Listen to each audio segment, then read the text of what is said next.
دلوں کی عبادت گاہ عمارتوں کی عبادت گاہوں سے زیادہ مقدس ہے۔ ان کی حرمت اور تقدس پامال کرنے والے کبھی بھی اللہ کے محبت کے حقدار نہیں ہو سکتے، اور یقیناً اللہ عمارتوں میں نہیں انسانوں کے دلوں میں رہتا ہے۔ اللہ کا ذکر قرآن کریم میں ہے۔ خدا فارسی کا لفظ ہے، عربی کا نہیں۔ صرف رب ہی وہ شہنشاہ ہے جو مانگنے پر خوش اور نہ مانگنے پر خفا ہوتا ہے۔ اخلاق کے پھول تقسیم کرنے والوں کا دامن کبھی بھی خوشیوں سے خالی نہیں ہوتا۔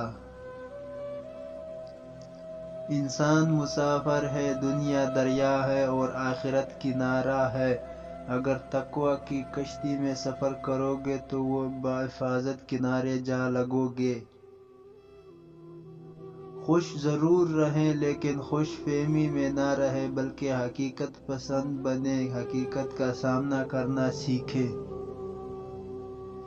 سانپ کو اگر پنجرے میں بھی رکھو گے تو کبوتر نہیں بنے گا۔ بات کرنے کا مطلب یہ ہے کہ کم ظرف کو چاہیے جتنی بھی عزت دو گے وہ آپ کی قدر نہیں کرے گا۔ زندگی تجربات کا نام ہے۔ کچھ تجربات خود کرنے پڑتے ہیں اور کچھ دنیا خود سکھا دیتی ہے۔ وہ لوگ جو کسی کا برا نہیں چاہتے، اللہ تعالیٰ عز و جل ان کو ایسی منزلیں عطا فرماتا ہے جو کسی کے وہم گمان میں بھی نہیں ہوتی۔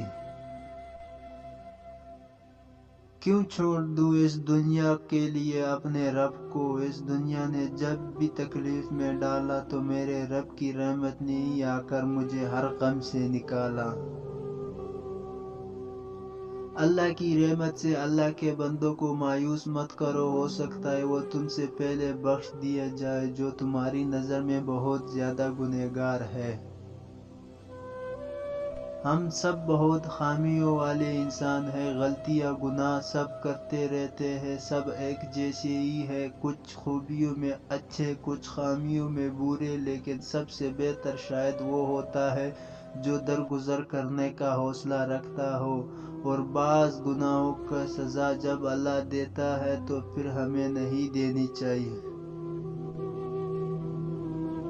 جب سے سب کے الگ الگ مکان ہو گئے، پورا بچپن ساتھ بتانے والے بہن بھائی ایک دوسرے کے مہمان ہو گئے۔